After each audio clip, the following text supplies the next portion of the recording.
नमस्कार, मी सुमित. तुम्ही पाहता एलएस मराठी. दुपारच्या 12च्या इलेक्शन स्पेशल बुलेटिन मध्ये आपलं स्वागत. उपमुख्यमंत्री शिंदे यांनी नाशिक महापालिकेत महायुतीची सत्ता आल्यास 500 चौरस फुटापर्यंतच्या घरांना घरपट्टी माफ, सिडकोतील 25,000 घरं फ्री होल्ड आणि सर्वात महत्त्वाचं म्हणजे ज्या तपोवनावरून भाजपला सर्व विरोधक घेरतायत तिथली झाडं वाचवण्याचं आश्वासन देत भाजपची कोंडी करण्याचा प्रयत्न केला. नाशिक महापालिकेची सत्ता आमच्या हातात द्या, आम्ही नाशिकची आईसारखी सेवा करू असा शब्द देखील त्यांनी नाशिककरांना दिलाय. तसंच दत्तक नाशिकवरून त्यांनी मुख्यमंत्री देवेंद्र फडणवीस यांच्यावर निशाणा साधलाय. अखेर अमरावतीत भाजप आणि आमदार रवी राणांच्या युवा स्वाभिमानची युती तुटलीये.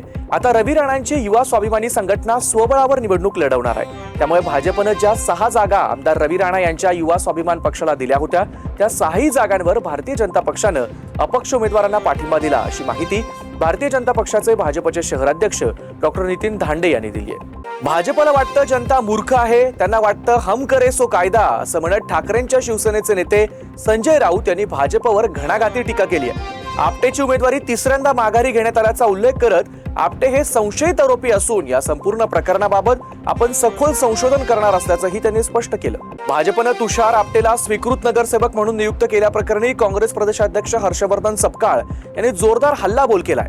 भाजप बलात्कार करणाऱ्यांना नगरसेवक करतं, भाजप ही बलात्कारी पार्टी बनली असल्याची खोचक टीका सपकाळ यांनी केली आहे. विरोधकांच्या विरोधानंतर तुषार आपटेनं राजीनामा दिला तरी सुद्धा विरोधकांकडून टीकास्त्र सुरूच आहे. सोन्याचा चमचा घेऊन जन्माला आलेल्यांना 1500 रुपयांची किंमत कळणार नाही असं म्हणत गुलाबराव पाटील यांनी ठाकरे बंधूंवर निशाणा साधलाय. जे आडवे आले त्यांना आडवं करण्याची ताकद नाशिककरांमध्ये आहे, त्यामुळे महायुतीला जिंकवा असं आवाहन गुलाबराव पाटील यांनी केलंय. धर्माधर्मात तेढ निर्माण करणं आणि मानखुर्दला मागास ठेवणं ही एककलमी भूमिका अबू आझमी यांची आहे.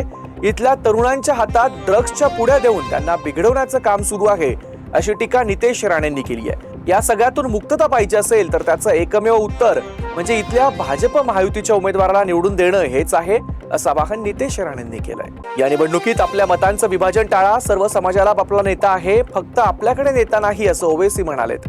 आपण फक्त मतदान करतो, नेते घडवत नाही असंही ओवेसींनी म्हटलंय. चंद्रपूर महापालिका निवडणुकीत भाजप आमदार सुधीर मुनगंटीवार यांनी काँग्रेसवर जोरदार निशाणा साधत प्रसिद्ध नृत्यांगना गौतमी पाटीलचा उल्लेख केलाय. काँग्रेसची अवस्था अशी आहे की प्रचारासाठी त्यांच्याकडे आता कोणताही मोठा राष्ट्रीय किंवा राज्यस्तरीय नेता उरलेला नाही.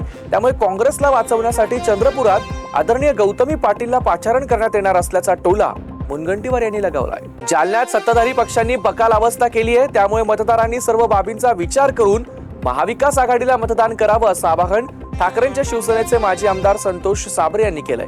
महाविकास आघाडीमध्ये कुठल्याही समन्वयाचा अभाव नसल्याचंही त्यांनी सांगितलंय.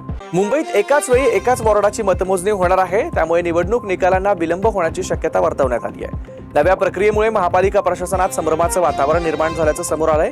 त्यामुळे दुपारपर्यंत अपेक्षित असलेले निकाल थेट मध्यरात्री उशिरा जाहीर होण्याची शक्यता आहे. या पार्श्वभूमीवर महापालिकेला स्पष्ट मार्गदर्शक सूचना देण्यात याव्यात अशी मागणी करत निवडणूक आयोगाला पत्र पाठवण्यात आलंय. मीरा भाईंदरमध्ये मराठी एकीकरण समितीनं आगामी महापालिका निवडणुकांच्या पार्श्वभूमीवर मराठी वचननामा जाहीर केलाय. या वचननाम्यात मतदारांना राजकीय पक्ष किंवा धर्म न पाहता मराठी उमेदवारालाच प्राधान्य देण्याचं आवाहन करण्यात आलंय. या होत्या आताच्या महत्त्वाच्या बातम्या. बघत रहा एलएस मराठी.